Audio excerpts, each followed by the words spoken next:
Bon, on s'en fait une vite fait à la volée. J'ai fait une vidéo juste avant là où j'expliquais que je faisais du croisement. Enfin, vous voyez ça, voilà. Donc là où je faisais du croisement, voilà, tac, tac, pour pas qu'il y ait voilà, de raccord. Bon, donc, haute note.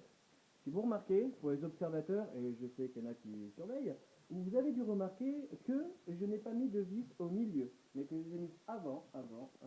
Ok? C'est le même principe que lorsqu'on fait des montages sur la dimension des plaques en droit. Je vous ai dit dans une précédente vidéo, ça sert à rien de visser là où il y a les raccords de montant, parce que c'est à coup à péter la plaque sur la vis ou quoi que ce soit. Donc on se prend toujours à droite, à gauche et en dessous à peu près à 10 cm. Bon ben là c'est pareil, regardez. Si le montage en ferraille, ici il est fait, souvent ce qui se passe c'est que, c'est super chiant avec quand on filme comme ça, ce qui se passe c'est qu'à ce raccord, il y a un montant qui passe comme ça, ensuite il y a le montant qui va comme ça, généralement on aura du mal à gérer de façon à ce que ce soit bien plan comme ça, là. Nickel.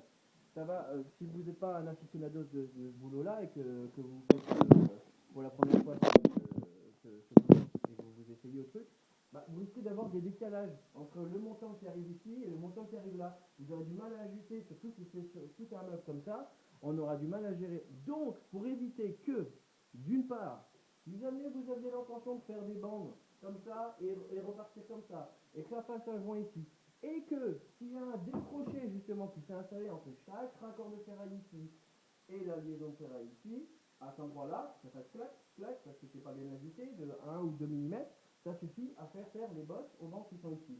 Donc dans un premier temps, donc, on écarte. La bande est plus loin. Donc on a plus. Ensuite, on évite de visser ici, de façon à ce que si jamais il y a un effort qui doit se faire de la plaque, ça ne va pas la casser. Parce que vous avez mis la vis et vous avez forcé le système. Et du coup, ça a obligé à suivre la forme à l'arrière. Et si la forme est tordue, ça va péter la plaque au moment du vissage. Donc, ce montage est l'idéal. C'est-à-dire qu'on fait en sorte de repousser les coupes plus loin. Et les vis, on ne les met pas dans le milieu. On les met plus loin, comme ça l'effort derrière il se fait tout doucement et normalement. C'est-à-dire que la plaque a une petite souplesse pour travailler et pour gérer éventuellement les défauts que vous avez fait. Sachant que moi comme vous, rien n'est parfait. Mais on peut tendre vers. Donc, pour éliminer le problème, pour éliminer le défaut, cette technique, c'est vis, pas dans le milieu. Autre petit détail, je ne sais pas si vous avez remarqué, dans une précédente vidéo, là, lorsque j'ai fait le montage, j'ai dit qu'il fallait faire les cloisons ici et les étagères ici partout, et ensuite j'habillais la façade. Pourquoi? Autre raison, lorsqu'on va mettre les bandes armées. Si j'avais fait l'inverse, je me serais retrouvé avec une coupe que j'aurais vue apparente comme ça, c'est-à-dire par devant. Et donc, à la liaison, hop, là, merde là qui traîne, à la liaison, si on avait eu des trucs comme ça, on aurait eu un angle comme ça.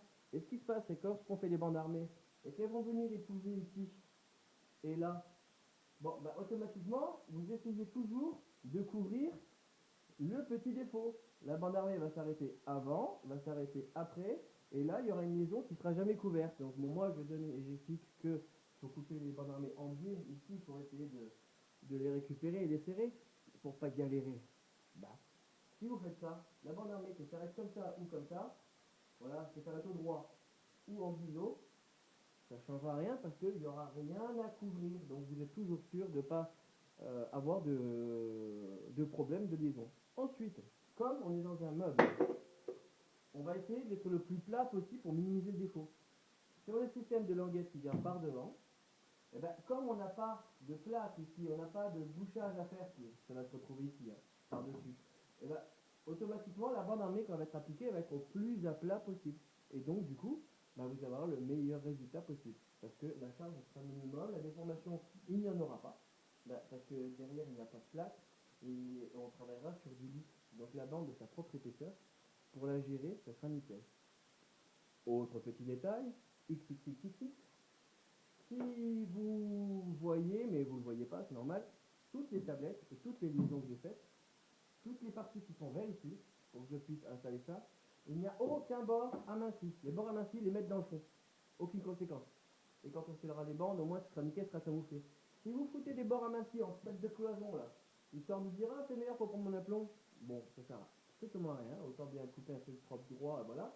mais parce que comme ça au moins vous avez une finition là, qui est bien au droit et bien au droit. Quand vous allez appliquer votre bande armée, elle va suivre le support et donc vous n'allez pas essayer d'être obligé de tricher en pinçant la bande armée pour rattraper le bord à main scie et la différence de hauteur entre la main scie et la fin de la main scie. Imaginez, c'est toute une structure comme ça, regardez.